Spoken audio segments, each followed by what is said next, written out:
I imagine whenever you're designing items for a game like Risk of Rain, you'll most likely immediately have some concepts that are a given. Of course you'll have an item that gives you more health, as well as one that increases your attack speed, and while we're on speed, why not have one just plainly make you move faster, and one that lets you jump higher as well.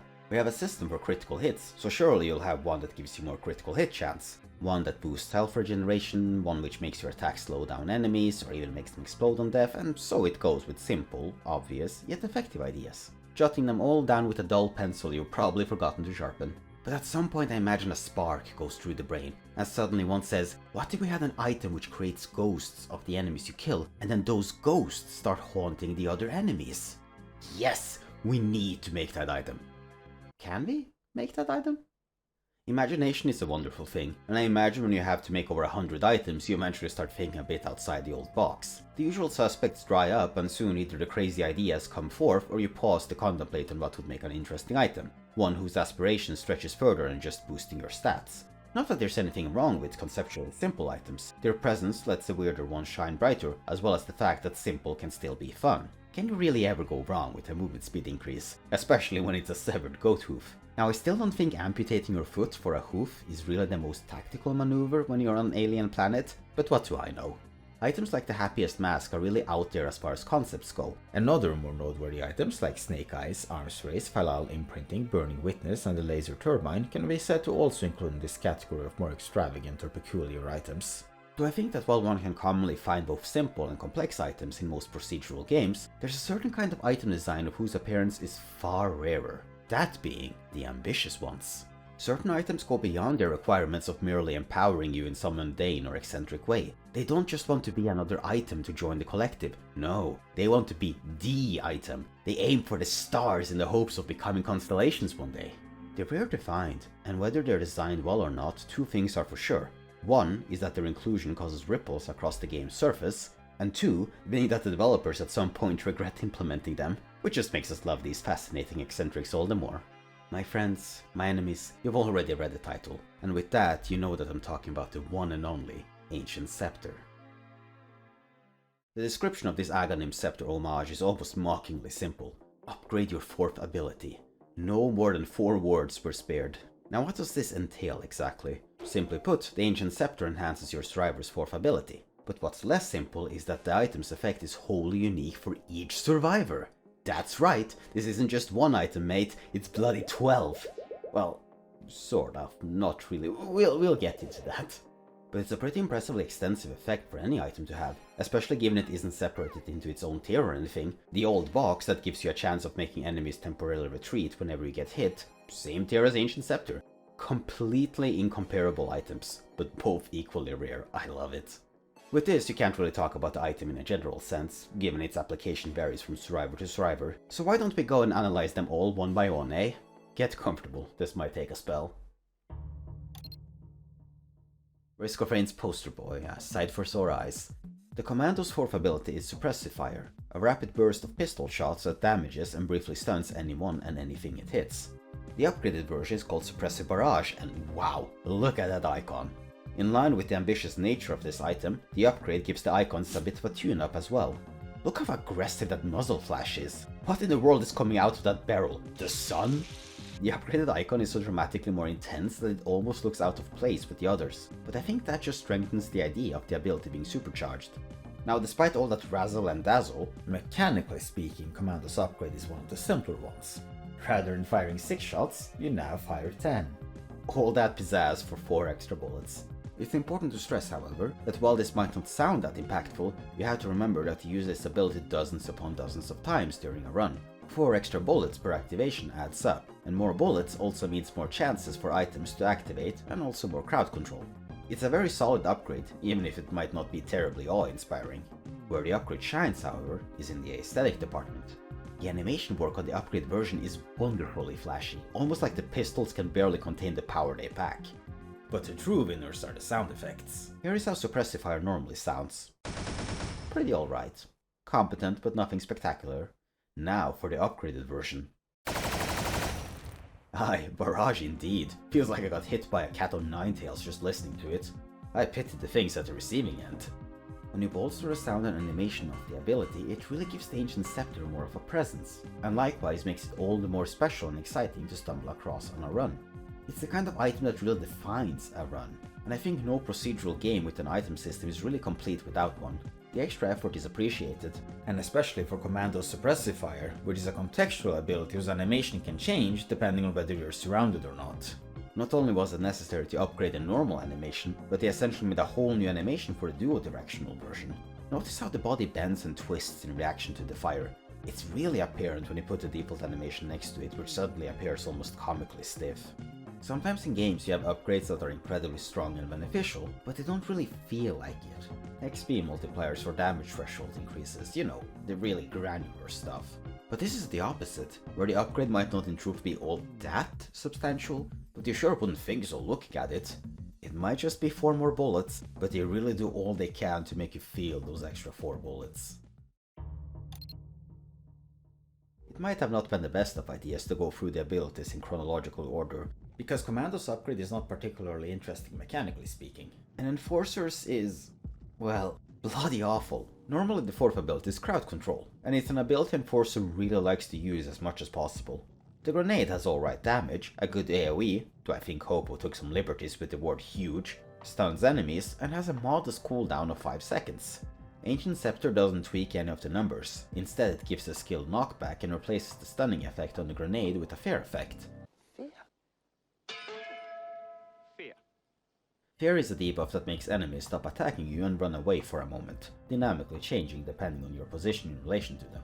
It's often a more defensive debuff, as when enemies run away you have to chase them down to do damage, though if you're a survivor with good range to their attacks you can cold-heartedly shoot them in the back while they're retreating, giving it offensive benefits. Enforcer, however, does not have good range to his attacks. Tear Gas, as the upgrade renames the ability to, holds the title as being the only ability you might not even want to have. Enforcer's Riot Shotgun is a very good primary, it has infinite pierce and decent damage. What it does not have is good range. Shield Slam has even less range, with it being a melee attack. This means that often you want enemies to come to you so you can hit them, and it ties with the whole idea of Enforcer planting his feet on the ground with Protect and Serve and blasting all incoming foes while slowly backing away. Shield Slam is often an ability you want to use sparingly. Its animation is quite sluggish and can leave you vulnerable to enemies who are either just out of reach of the attack or incoming ranged attacks. The damage it deals is also very underwhelming, and rarely worth it from that perspective. Moreover, if you're not careful assessing the knockback itself, you might knock enemies off ledges and whatnot, which is especially annoying when you have to kill every enemy to proceed.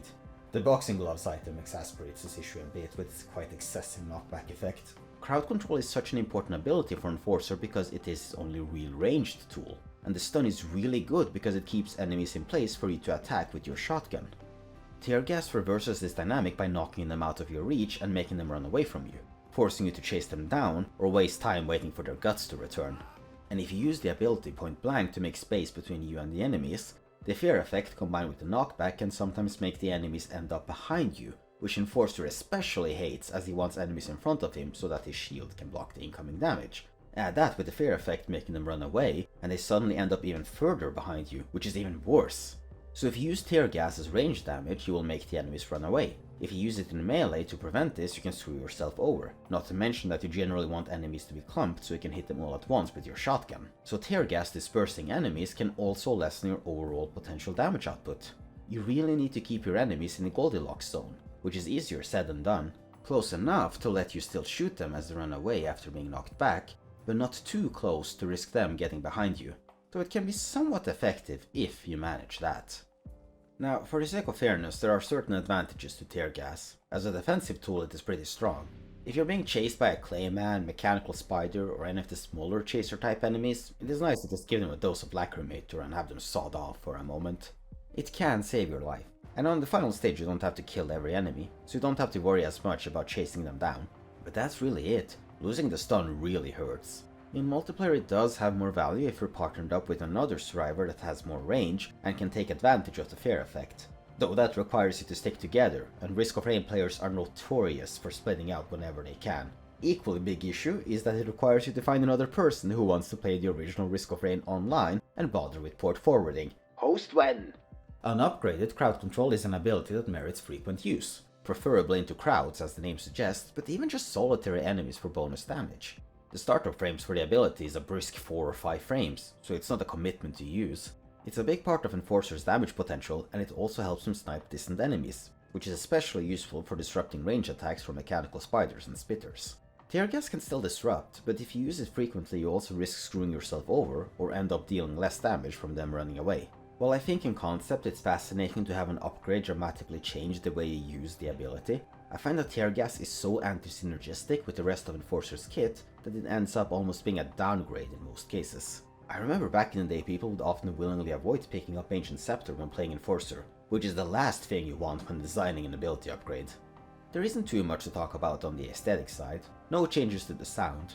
The icon becomes green and the explosion gets some flourishes added to it, which does make it seem more impactful. The trailing effect on the projectile itself also becomes green to match the icon, which is a welcome touch, though not nearly as extravagant as the visual enhancements Commando gets. You'd almost think the upgrade makes it a poison grenade. A damage over time poison effect would have made the upgrade worth it, to have the enemies wither away while they're running in fear. Doesn't feel very Enforcer-like though. It's a shame that the upgrade isn't exactly one, a side grade at best, and how typical that it's an Enforcer as well, one of the game's weakest characters. He really would have appreciated an upgrade. Oh well, I guess we can add this to the list of Risk of Rain's eccentric charms and peculiarities. A list that is only growing longer. On a bright note, Enforcer's upgrade is the only one that's arguably not an upgrade, so at least we're done with that. Not that we're moving onwards to a particular highlight, however. Bandit's fourth skill is Lights Out, a high damaging single target attack that isn't too impressive on its own, but has the crucial caveat of taking your abilities off cooldown if you kill an enemy with it. With Smokescreen's lengthy 13-second cooldown, this is very useful.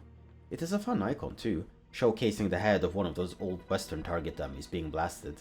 Not only does it convey power with the impact effects and big hole that almost gives the illusion of core, but the hole being on the face also suggests precision, which is quite fitting for an ability that encourages you to be precise when you use it. Great visual design. I've always loved the original Risk of Rain's art style, especially the icons. They're just fun to look at and have a lot of personality to them without delving into comedy. A rare thing nowadays, I find. Ancient Scepter turns Lights Out into Assassinate, and with a more brutal name comes a more brutal icon.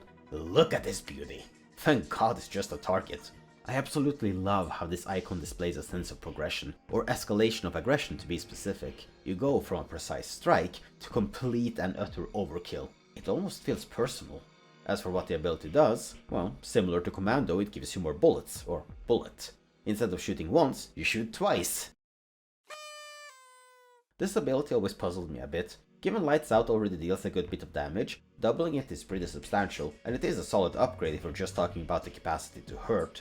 Where it loses me, however, is in the fact that Ancient Scepter goes about a weird way upgrading the specific skill when you think about its design. You're supposed to use Lights Out on enemies with lower HP so as to kill them and refresh your abilities. So having 2 shots suggests being able to do it twice. But you can't reset your cooldowns twice. What, you're going to bring your cooldowns into the negatives? Break time and space.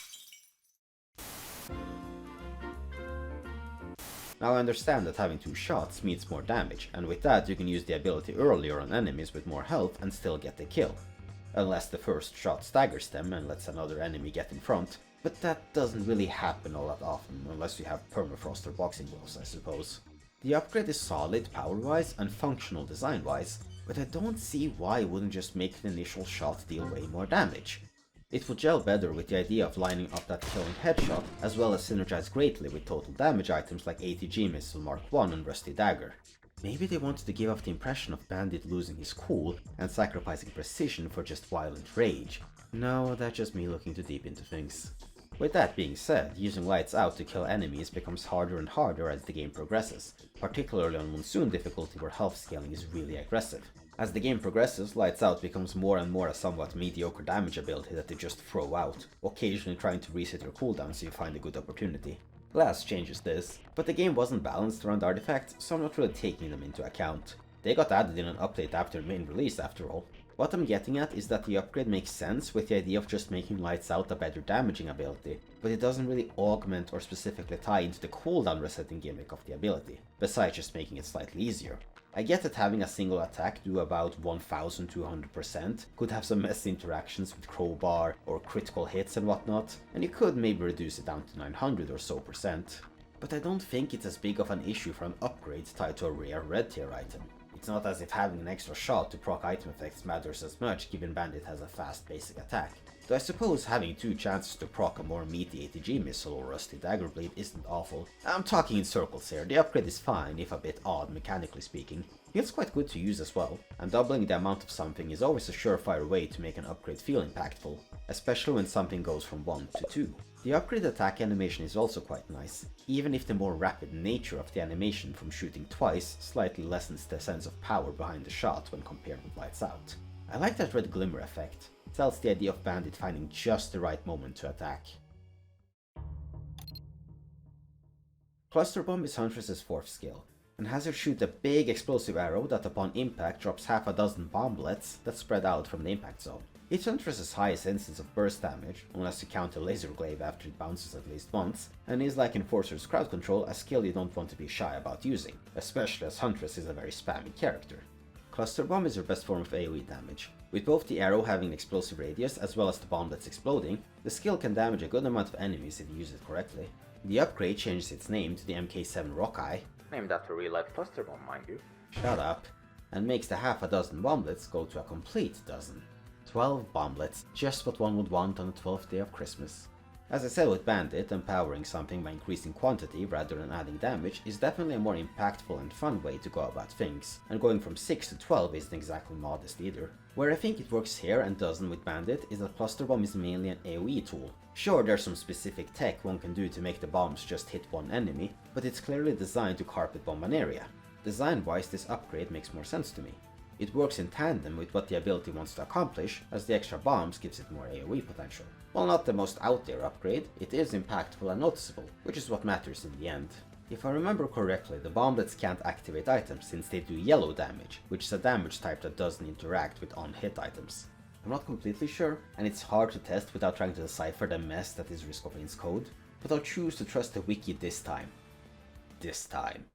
I mention this because unlike with Commando and Bandit's Ancient Scepter upgrade, where more hits equal more chances to activate items, this unfortunately doesn't apply for Huntress. But I guess that's why they could increase the bomblet amount so drastically. The icon is one of those where I think the Ancient Scepter version might look a bit worse, or less flashy at least. MK7 Rockeye has a sleeker icon with less granularity compared to Cluster Bombs. You'd almost think they were switched around, especially as the upgraded icons tend to be more volatile and intense visually speaking to convey their new added power. Animation-wise, the Ancient Scepter version has more of a kick to it, but it's a more subtle visual upgrade. I think the bulk of the visual impact just comes from seeing the increased number of bombs, as well as hearing all those extra explosion sounds.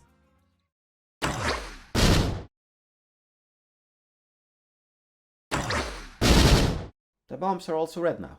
Quaint. Ah, Handy. Of all the characters, you'd think with such a brilliant design, Handy would be the most iconic one, the mascot of Risk of Rain. But no, that honor goes to Commando for his poster presence and first character status. And also Gup for some reason. Is it just because of the name? Actually, the rock golems used to be kind of pushed as mascots, to the point where even before Risk of Rain 2 got released, you could buy a rock golem plush. Cute thing. Wonder if there's a skeleton inside it. Handy holds the title of the best ability names by far, with fantastic ones such as Hurt, and the absolute great name that is Forced Reassembly. Such a clinically violent name, and with a violent name comes a violent ability, as it has Handy do a big overhead swing with his giant extendable hammer and slam it down onto whatever poor Lemurian is about to have their day rocked. It's slow, does a big chunk of damage, and also acts as a crowd control tool by knocking them into the air. The upgrade has arguably an even better name, if not at least an equally good one, Unethical Reassembly. As if to hammer the point in any harder at Handy is an absolutely terrifying thing. The logo is pretty good too, adding a more intense dark pink color to the hammer logo, as well as having the background be a dark red, and the extra detail on the hammer itself is a very clever way to convey an increase of power. It looks like it's more advanced, and therefore by expectation, more powerful. And it definitely delivers on that front. Ancient Scepter doesn't increase the damage directly, instead it makes it stun the targets it hits as well as shock them, which is where the interesting part lies. The stun is already a pretty good augmentation, especially as the ability is super sluggish to use, so you appreciate having some time to breathe after using it. As for what shocking your enemies entails, it makes these bolts of lightning come up that don't only do extra damage, but the lightning bolt chains between enemies, so it also acts as a very unreliable increase to effective range, as the lightning can bounce to enemies outside the hammer's impact effect. Very niche, but it is a thing. The lightning is volatile and can be a bit unpredictable as to how it bounces, but even if it just hits one person, it's still extra damage in the end, and it can proc items, I believe. Though when you hit a big crowd, oh, it's pretty satisfying. Good thing too, Handy needs all the help he can get in this game. The thing with this that scratches my brain is the choice to add that lightning element. The shock effect is in essence just a damage upgrade, one with some extra nuances to it, but a damage upgrade nonetheless. It might be worse than directly upgrading the damage percentage of the ability due to critical hits, Rusty Dagger and Mark 1 ATG missiles, even if Handy's sluggishness and normal base damage doesn't make him the best at activating items in the first place. Yet, by adding this more flavorful touch to the upgrade, it not only makes it more special and interesting, but thematically speaking it plays into Handy being a mechanical being, as well as giving the sense that the hammer can barely handle the newfound power. It's like it's malfunctioning, which goes so perfectly well with Handy's skill descriptions and general ominous nature, making it appear unstable and dangerous. It's a wonderful blend of mechanical and aesthetic design, I think.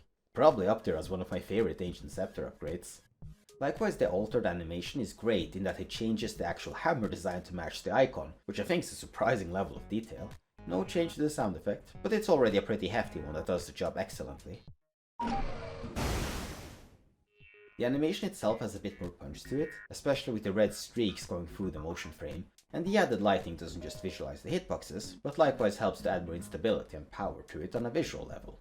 Also, I'm a big fan of how the light blinks after the hammer strikes, again just making it seem like the tool is barely keeping together. What a wonderful detail. You know the thing I said about how increasing the amount of something makes things feel more impactful?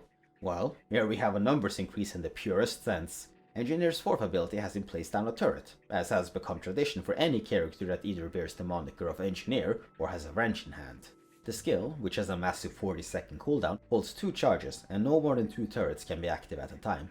The turrets are a bit wonky, as their damage output rapidly becomes irrelevant, so instead of placing them in tactical locations where they can shoot enemies without taking damage, you just end up using them as expendable decoys, given how they take enemy aggression away from you. For all you Risk of Rain 2 players watching this, the original Risk of Rain is the only Risk of Rain game where Engineer's turrets do not also gain the items you collect.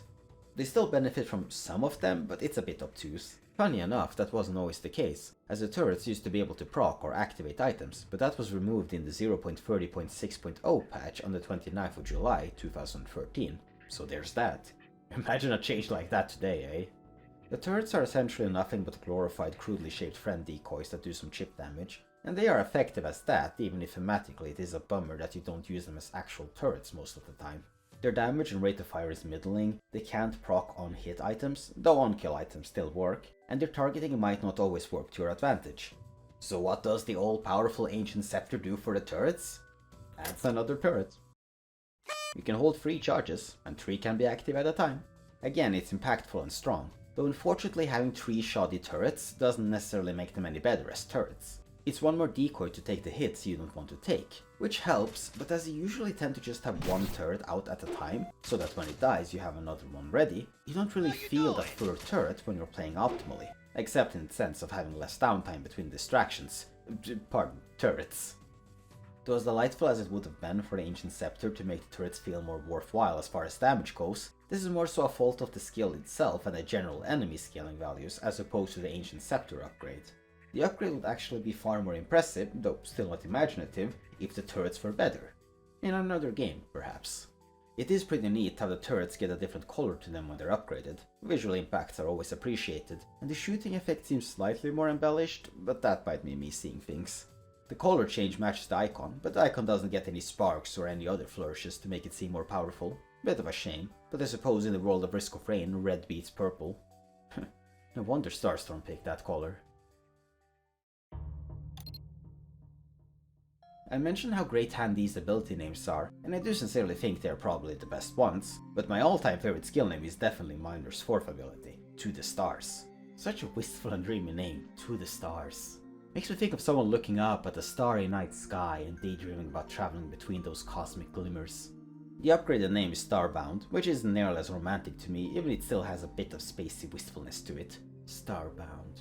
Yeah, not the same. More than anything, it's there just as a reference to the game Starbound, which was developed by Chucklefish, Risk of Rain's old publisher. While the ability doesn't send you to the stars, it does propel you upwards, all while blasting the ground beneath you with 3 explosions. A potent and versatile ability, incredibly important for Miner's damage output, while likewise acting as a double jump as well. You can also do fun things when you use it alongside gazers. Whee!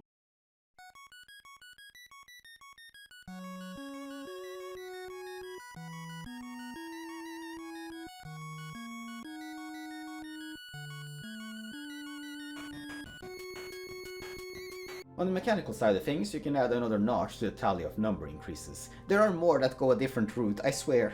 Instead of 3 explosions, you get 5. The extra blasts give the skill more of an AoE range, more damage, and likewise more chances to activate items.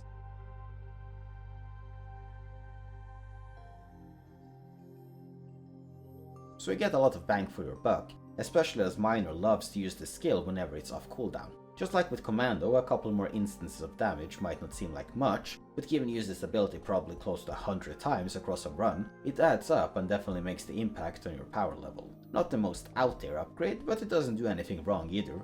In keeping with the tone, the icon likewise receives a more restrained change. A different, more aggressive hue with some embellishment on the projectile.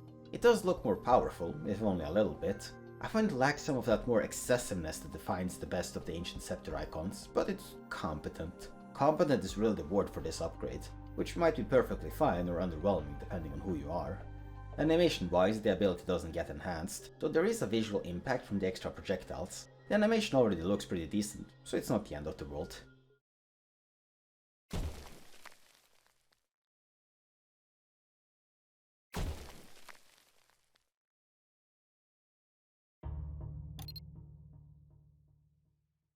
Next on the list, shit, the skeletons are back, not the funny bones kind.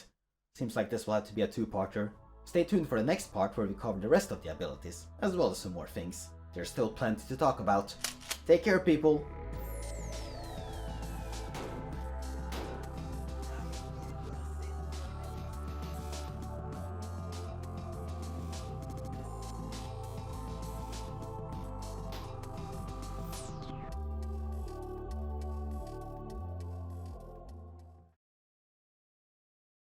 Interrupt my video, will you?